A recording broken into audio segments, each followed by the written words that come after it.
Bonjour tout le monde. Hi golfers. Welcome to week 4 of our golf and fitness program. Marc-André Piette joining you from the Fitting Center teaching facility here at Hylands Golf Club.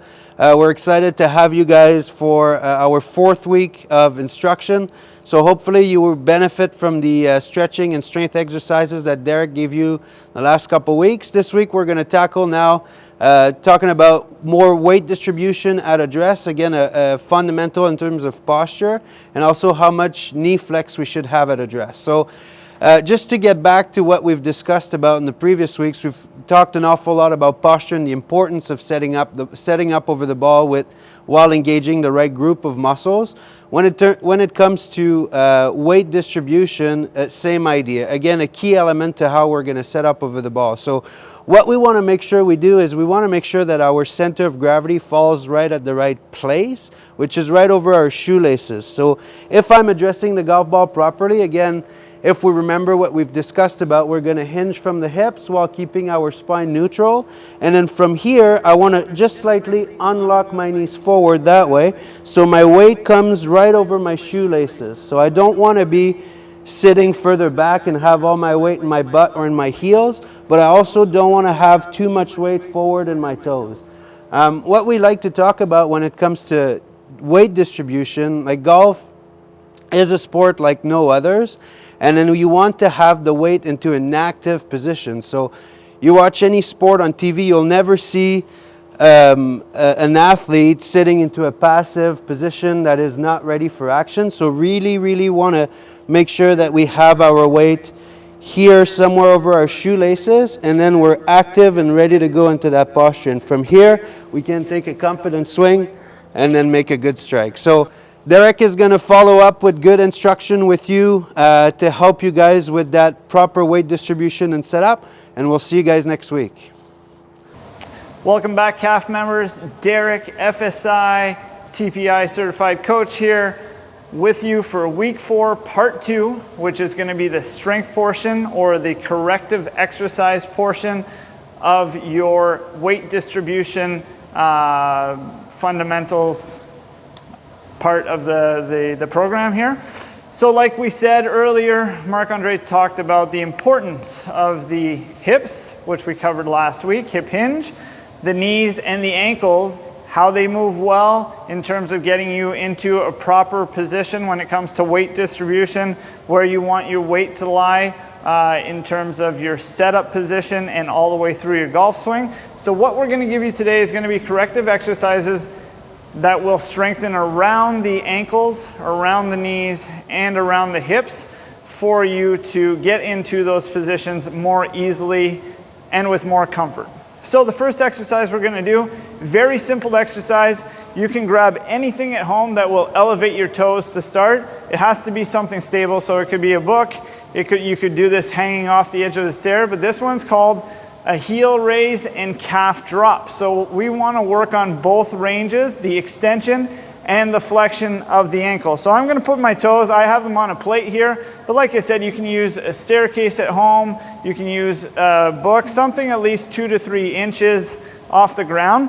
Here I am in the heel drop position. So I'm in ankle flexion. I'm bending at the ankle. The angle is closed. And we're going to go from heel flexion to calf extension. Okay, so getting as high as I can, engaging the calf muscles before I come back down to that drop. And then we're going to repeat. Okay, so we're going for 3 sets of 12 reps of these. Hanging on the way down and then pushing up on the way up. You can go as slow as you want. Back and forth between them, but don't hold for too long. We're doing both legs at the same time for this exercise. Number 2 is going to involve a little bit of flexibility as well. This one's called toes up or toes elevated reverse toe toucher. So we're going to put our toes up onto that same object, whether it's a stair. It's probably easier if you put it up onto something on the ground though that's stable, so it could be a book or a towel. Toes are going to be up, feet are together. What we're going to look to do here is send the hips back and keep the back flat for as long as we can. Feel a nice stretch in the hamstring and the calf as we reach down. And once you get to a point where your back can't stay flat anymore, at that point you can reach down towards your toes, try and touch your toes, and then come back up.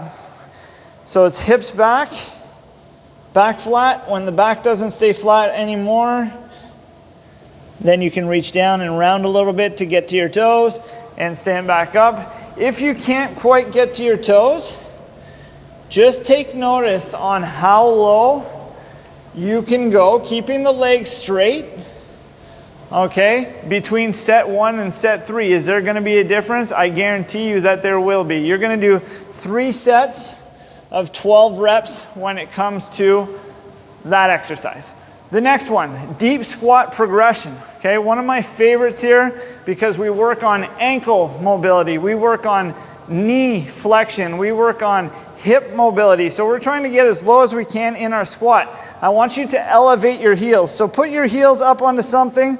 This might be a little narrow. You might want to get something that's underneath or slightly wider than shoulder width. But what you're going to do is you're going to go down into a squat position where I'm sitting back on my heels. I'm pushing my knees out. One hand to the ground. I'm going to rotate up with one hand. And then I'm going to rotate up with the other hand. And from there I stand up. That's 1 repetition. You're going to do 10 of those. Sitting back with the hips first, trying to keep the back flat. Weight is on the heel here. That's why the elevated heel is a nice position. It makes it a little bit easier. If you want to make this a little bit harder, you can lose the plate, okay? And you can do the same thing. Feet just outside shoulder width, down into the bottom of the squat, one hand on the ground. Reach, always looking at the hand that you are rotating with. Number 4, we have a lateral lunge. So lateral lunge, you're moving side to side with this one. And we're working on the flexibility of the medial part or the inside part of the hamstring while loading the hip and the knee and the ankle on the opposite side. So it's going to look like this. You're going to step out to the side, a nice wide stance. Send the hips back and down. Weight should be on the heel, driving the knees out. Hands out in front of you for stability. And then you're going to stand back up. Feet come together. You can either alternate sides, or you can just go for 10 on one side. Just like this, where I push myself back to standing, keeping that chest tall. Weights on the heel. I can go for 10 on one side and 10 on the other side. Totally up to you. If you feel you're a little bit weaker through the legs, maybe you alternate back and forth. If you're somebody who can sustain a little more volume on one side, then you do all of one side and then switch to the other side.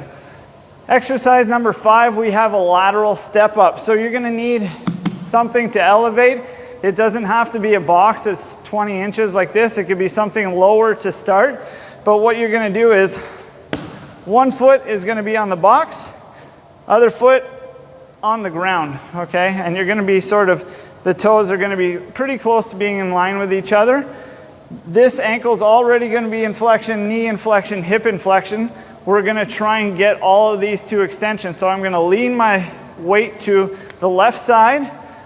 I'm going to stand up on the box completely, send my hips back and down, and come back down to the ground. So shift my weight left, stand, I squeeze my butt, and back down. I can use my hands to give myself a little bit of momentum on the way up. What I don't want is the knee to collapse in as I stand up or as I come down. So I'm always focusing on pushing the knee out, engaging the glute muscle, and then coming back down. So I'm going to do 10 on one side, 10 on the other side for 3 sets. Your last one's going to be a lateral skater jump. Okay, so a lateral skater jump. This can be done 2 ways. The first way, a little bit easier because it doesn't require stability as much. You're going to push off the one side. We're jumping laterally, and the other foot comes to the ground. Okay, so this one's going to help balance. My back foot comes behind the opposite foot, and it helps with the balancing. If you want to make it a little bit more challenging, you can jump and try and balance. Jump and try and balance, keeping that chest tall, going side to side. You want to make it more challenging, you just jump a bit further and you catch, you receive in a flexed hip, a flexed knee, and a flexed ankle position.